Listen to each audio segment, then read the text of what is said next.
Hello everyone, welcome back to my channel. I am Ducky Wucky. I have been breaking down, reviewing, and ranking the newest episodes of It's Always Sunny in Philadelphia as they've been coming out. This show has been on a historic hot streak, so let's see if they continue it with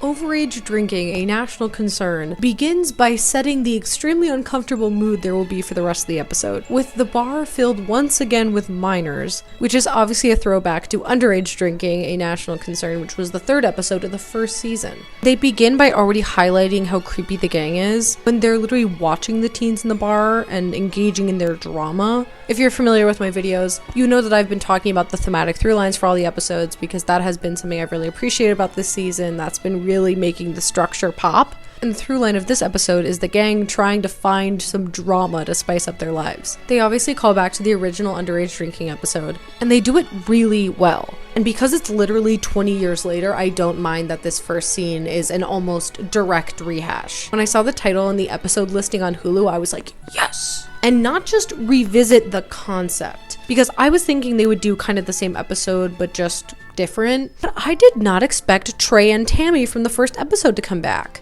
It was great to see them, and this is the best possible way they could have revisited this plot. I also, right off the gate, really sympathize with Trey and Tammy. They were 100% taken advantage of by Dennis and Dee. Even if Dennis and Dee try to comfort themselves by being like, well, they were over 18, it doesn't matter. They were still kids who didn't know enough to be going to prom with 30-year-olds. I'm 22 and I couldn't even be friends with a 30-year-old. Like, what could we possibly have in common? And I know this is a show that maybe I shouldn't be analyzing so closely, but if I were them and I was seeing my children in the bar where my abusers worked, I would be super triggered. And I think the actors are really telegraphing this. Like, I'm seeing like the protective layers they're putting up just to deal with these people. Too real. And this shows that even though the gang's world is so ridiculous, like, they have real life and realistic ramifications for other people. Also, finally a cut to title card that actually sees the opportunity to do something funny. I appreciate Charlie jumping right back into his role of being the one who's in on all the gossip, although of course I don't approve of gossiping. That's not cool.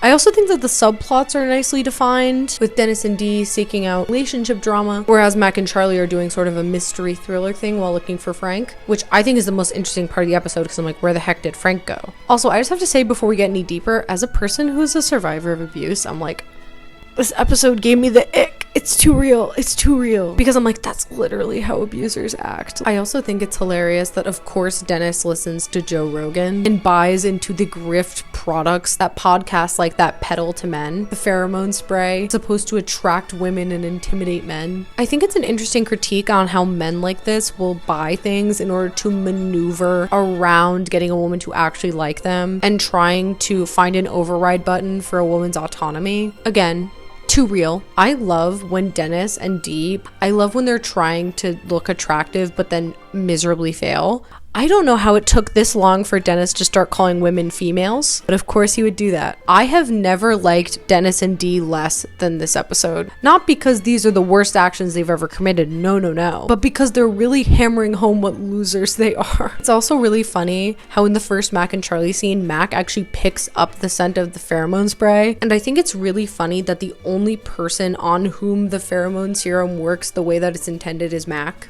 Also, the whole bit of Mac talking about how gross Charlie's apartment is really funny. Like when Charlie asks Mac what's missing in his apartment, which he means Frank, and Mac says a vacuum, is a hysterical bit. When I first saw that Frank was missing, I assumed that it was because of a scheduling conflict with Danny DeVito, which it very well might have been. But yeah, the reveal made it make sense, and also the reveal of him being the Golden Bachelor is so funny. And I appreciate that it's the setup for a narrative, but I'm also really scared because these self-contained episodes have been so good. This has been the best season in such a long time, so I'm a little worried we're introducing a narrative. Also, I'm starting to suspect this is why Hulu didn't put it on the episode listings. If you recall, in my first video reviewing the season, I was scared there was only going to be 5 episodes because that's all that was listed, which I actually think is really cool and clever on their part, but you scared me, Hulu. You scared me. Also, I just hope this is a better version of Ireland. Like, Ireland was fine, but this season is above that. Like, come on. This episode also continues Mac's characterization this season, which I just have to talk about. This whole season, Mac's just been kind of confused and looking for purpose. I appreciate the arc he's on, but it kind of kind of reflects to me that the series creators don't know what to do with Mac. It just feels like every character but him has gotten like a big moment this season. But I gotta say, Rob is on his absolute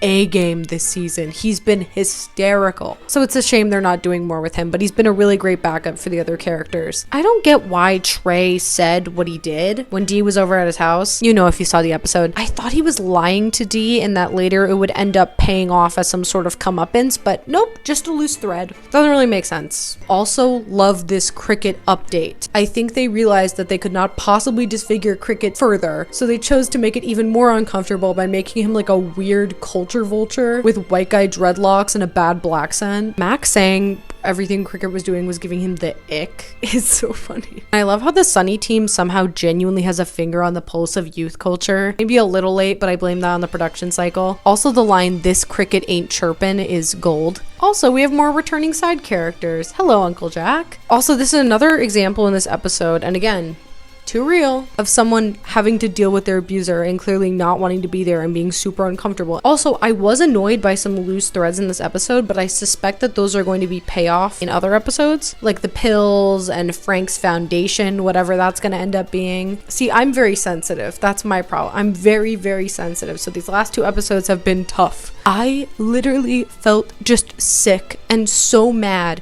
hearing Dennis talking about what he did to Carrie Bitterberry. And it was so like Dennis, but it was so disturbing. Also, the reveal at the end of Trey Jr. and Carrie driving off a bridge is very much like the gang, with them ruining lives and once again horrifically injuring side characters. First Cricket and the McPoyles, then the lawyer, now them. This season has been insane. I also like how they didn't go over the top with the reveal. I really appreciate that in these newer seasons there's some more subtlety. Also, the ending reveal of Frank being the Golden Bachelor was really funny, and I am very excited to see where it goes. I'm concerned the next episode won't have any Frank in it. It might be kind of filler. I also suspect that the season will end after the Golden Bachelor episode, but if they stick the landing, I will be satisfied. All right, that is my breakdown and all of my thoughts on the episode. This is my new final ranking. I actually had a little bit of a change of heart, so I realized that last week I might have had an overly emotional response to the gang goes to the dog track, and while thinking, I realized that it's still better than the Abbott Elementary crossover, which was still good. So my final ranking is Dennis and Mac become EMTs, Frank's in a coma, thought leadership a corporate conversation, the gang goes to a dog track, overage drinking a national concern, and finally, the gang F's up Abbott Elementary. Do you agree with my ratings? What do you think of the episode? Comment down below. Thank you all so much for the love on my previous videos. I appreciate you guys so much. Please consider subscribing and becoming a channel member so that you can get these adorable loyalty badges and emojis, and so that your username will be shouted out at the end of all of my videos. As of now, we have 1 channel member. Everyone, say a resounding thank you to my boyfriend, Andrew Fiore. Thank you, Andrew, for being my channel member for only 99 cents a month. That's right, only 99 cents a month. Thank you so much all for watching, and may God bless you. Mwah.